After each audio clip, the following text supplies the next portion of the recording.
Welcome back, everyone. My name is Reed Blakemore, Deputy Director of the Atlantic Council's Global Energy Center.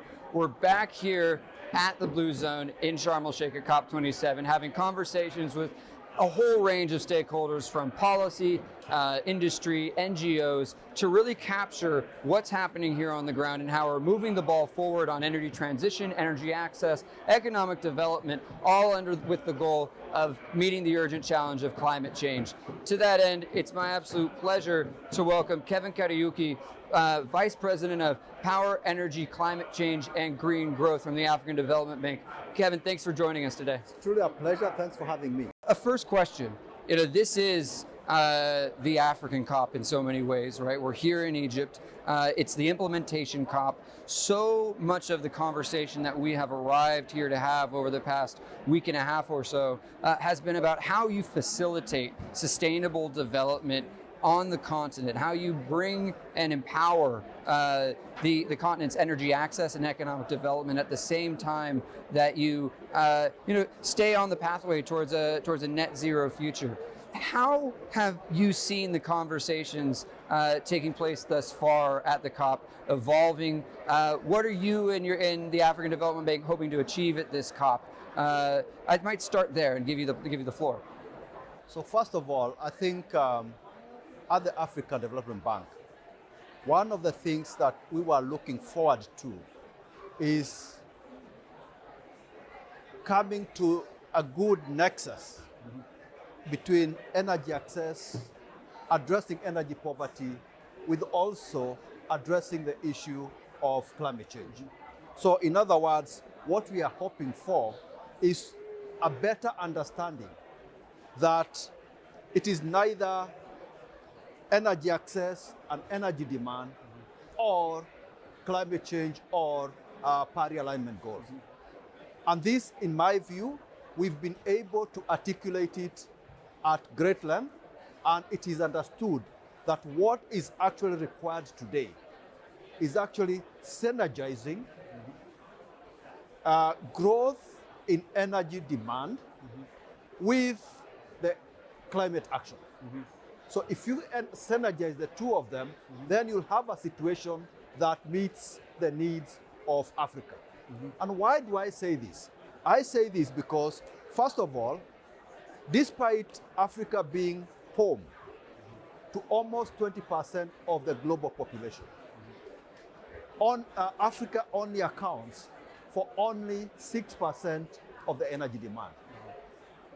And about 3% of electricity demand. And this reflects on the fact that we have 600 million Africans who don't have access to electricity. At the same time, we have 1 billion Africans who don't have access to clean cooking, which also has attendant impacts on health issues. And that's why we are told that we lose up to 600,000 people in Africa due to indoor pollution. So all I'm saying is that Africa has endemic energy poverty, which must be addressed. And at the same time, we must confront the issues of the climate crisis.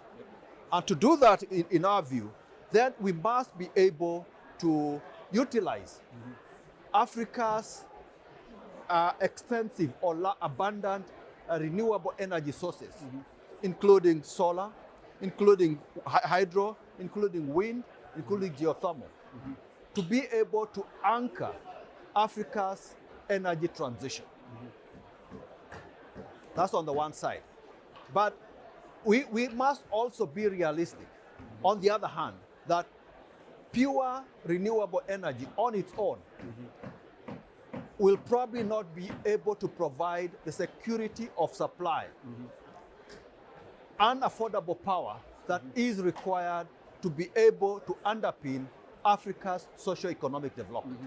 And therefore, until the technology exists for what you call battery energy storage systems improve, we expect that interconnections will play a big role in guaranteeing energy supply, security of energy supply. But if and as when, that is as and when we increase the interconnection on the continent, on continent basis. However, right now, there are disparate power pools. South African power pool, East African power pool, West African power pool, North African power pool, Central African power pool. They are all not interconnected. So until those networks are interconnected, then there is going to be a role for natural gas in our power systems. Because at the end of the day, it is about pragmatism. Yes. And not necessarily ideology, as my boss, Dr. Desina, said the other day. Natural gas is not about ideology. In the context of Africa, it's all about the pragmatism. Because, for example, I always say it's inconceivable to expect that South Africa will transit from 44 megawatts or 44,000 megawatts of coal straight to renewables. There has to be somewhere a stopgap position there, whereby maybe South Africa will transit from coal to gas, then gas to green hydrogen, and then we have a totally renewable system. And also, if you think about the transition, I talked about the 1 billion people who don't have access to clean cooking. For them, transition will entail moving from using charcoal or biomass to a clean source of energy.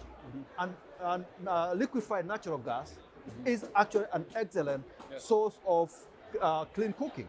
And that is how countries like China or Indonesia have been able to increase their access to clean cooking to a level of about 80%.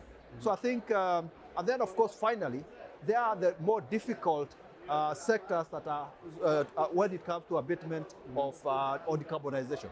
For example, steel, the long-haul transportation, maybe cement.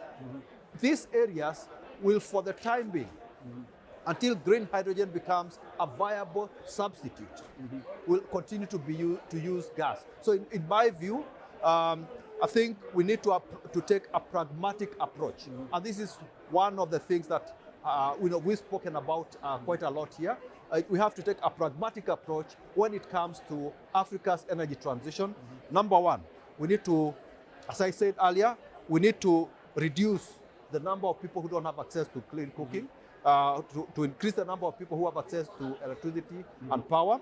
And number two, we also need to ensure that our industries continue to thrive despite the transition. I mean, all three of those items you mentioned are really about establishing the pathways for Africans to succeed, right, in their economic growth ambitions, in their health, right, and in their efforts to just create energy access. And so much of what you're talking about is building the sustainable system of those pathways, where yes, you might be moving from coal to gas, eventually to renewables, but we need, through convenings here at the COP, to think creatively about those pathways and be pragmatic, as you mentioned. My second question to you would be, obviously, it's so important that we're having these conversations at the COP this year, that we're giving a platform to voices from not just Africa, from the rest of the developing world to speak on these issues. How do we carry that momentum forward, right? How do we turn implementation and take that implementation forward into action and deploy it into the ground, not just at the end of this COP, but looking forward to COP28 and COPs beyond? Because these are critical issues where we don't want the conversation that we've had here in Sharm el-Sheikh to wither out. We want that to be a central pillar of our conversation about energy transition. Where do you see the conversation moving forward?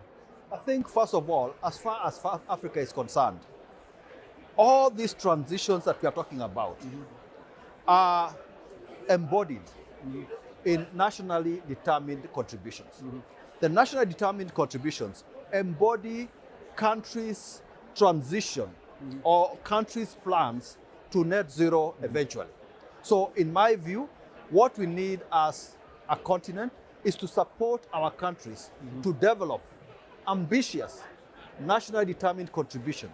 And these nationally determined contributions will include all the sources of energy that are available and practical. Not all per se, because if they may include some gas, include renewables, but in a manner that having energy mixes that are optimal, provide low cost, affordable cost of generation, etc., etc. So I think NDCs is one starting point. So in my view, a key action based on this is to ensure that African countries translate their least cost expansion plans into nationally determined contributions, which become registered within UNFCCC and become part and parcel of that country's transition. And therefore, projects that constitute part of the NDC should be easily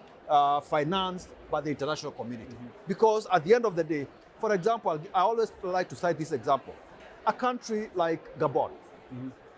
Gabon sequesters enough carbon, almost the amount that a third of what France produces. It sequesters. Yeah. So they are also blessed with a lot of gas resources.